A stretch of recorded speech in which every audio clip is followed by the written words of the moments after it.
The locals always joke that the Palos Verdes Peninsula is like an island of calm surrounded by the chaos of Los Angeles, as we are the only hilly area in the otherwise flat South Bay.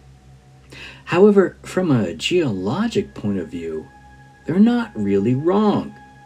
And from a vintner's point of view, they are absolutely correct. Today, we're going to examine the wineries of Palos Verdes on PCZ TV. PCZ TV. Oh, sure, Napa and Sonoma are more famous, and the fields of Temecula are more plentiful, but there is a specific American viticultural area, AVA, established for Palos Verdes, which is the US equivalent of the French Appellation d'origine contrôle, and I probably said that wrong, which is essentially a legal definition established to protect certain geographic area names from being abused. The best known, of course, is Champagne.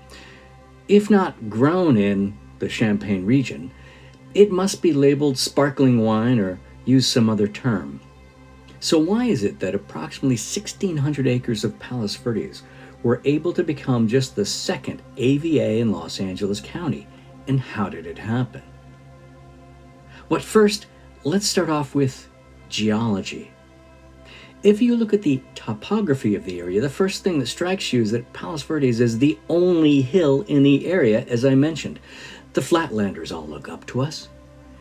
This is because the USGS describes PV thusly, quote, "It's part of an extensive, mostly submarine terrain where middle Miocene and younger sediments lie uncomfortably on a tectonically disrupted base of Mesozoic Catalina schist. And as the Palos Verdes Peninsula rose above the sea level, marine terraces formed around what was then an island." I guess, well, we were an island, go figure. And honestly, I don't know what any of that means, except we were once an island, and our soil, therefore, is way different than that of the surrounding areas. And this is key, as soil is everything for growing grapes. Does that mean you're becoming a bit like the French now? Are you going to use the word terroir at any second?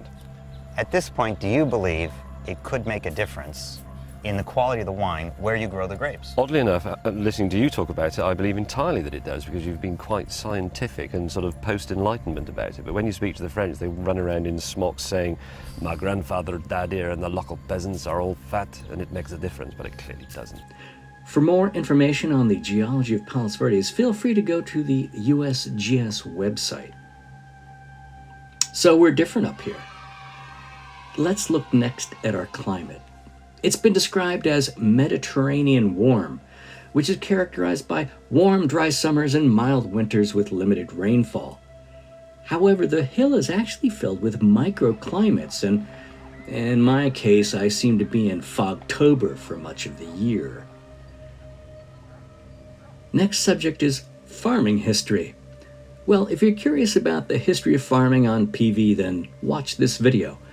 But for the most part, wineries were not a significant part of the history of Palos Verdes farming. So how and who got the AVA approved? And here is due a tip of the hat to Jim York of Catalina View Wines. He led the charge for the 6 or so other wineries on the hill to establish the AVA. Now, having dealt with the DMV, I can only imagine the fun that was involved to work with the ATF to establish this area designation. So let's take a look at the wineries in the designated area. Dimitri and Leah Bizomis, sorry if I said your name wrong, are the proprietors of Villa Onerio, an estate located behind the gates in rolling hills near the geographic center of the peninsula. Dimitri and Leah purchased the property in 1999. The first Chardonnay and Pinot Noir grapes were planted in 2008 and 2009, respectively. Currently, they have around 2,500 vines on the property. They produce about 275 cases of Wine Spector rated wine annually.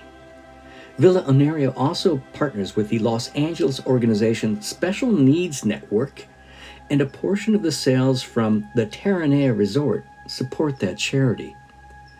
The property was featured in Forbes magazine, and it looks pretty darn impressive. Next are Jim and Kathy York, who own and operate Catalina View Wines, the largest agricultural operation on the peninsula. The 94 acres of the York family property is located in the Portuguese Bend area. This was actually long known as a center of agriculture on the peninsula. The York vineyard was planted in 2013 with, and I'll quote, rootstock grown in the Santa Rita Hills AVA of the Central Coast. A Pinot Noir clone, a Chardonnay, were grafted to the rootstock of SO4, which is the most appropriate for peninsula soils, and I have no idea what that means. Moving on, the La Caze family vineyard is identified as one of the 2 commercial vineyards within the Palos Verdes Peninsula, according to the ATF submission. Now, it appears to be in Rolling Hills Estates, but for the life of me, I could find no information on the availability of their wines.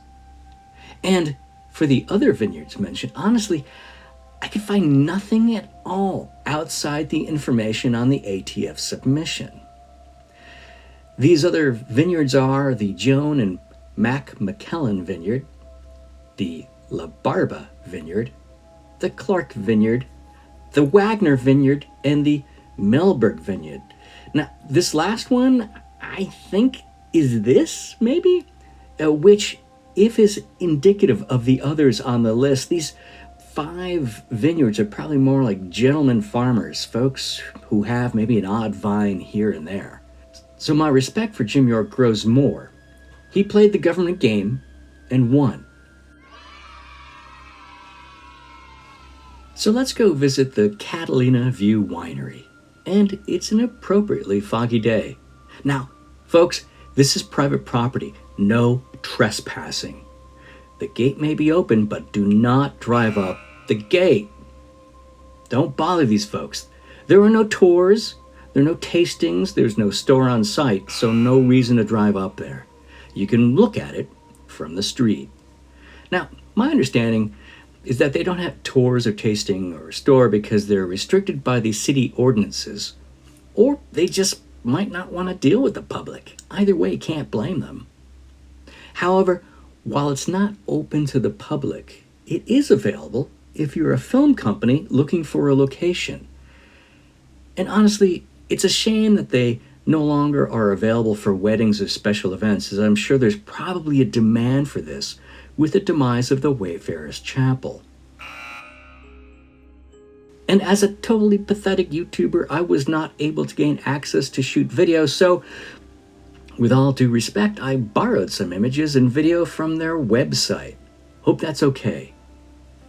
It actually looks fantastic. If they were able to do tastings and have a store, it would definitely be a great tourist attraction for Palos Verdes. It looks amazing. And I think it's right on the edge of the Portuguese Bend landslide, but doesn't look affected. Now, I did try calling the winery, but they only have a message machine going on, so I don't know for sure. All right. And now, for the moment you've all been waiting for, let's take a closer look at the wines. I could not locate a bottle of Villa Onerio wine, so we'll just have to go with the reviews available online. And as for Catalina View wines, I went just down the street from the winery to Golden Cove to purchase a bottle. And here we are, ready for tasting notes. Now, I could only find a professional review of the 2019 vintage, so you'll just have to go with me on this one. I've got a couple different wines here originating from a mix of intercoastal and precocial vineyards amongst the Riviera. You want to make sure to use a stymied stem glass. It allows for a more monotonous finish on the surface fibers, really elevating any sort of nuptial undertones.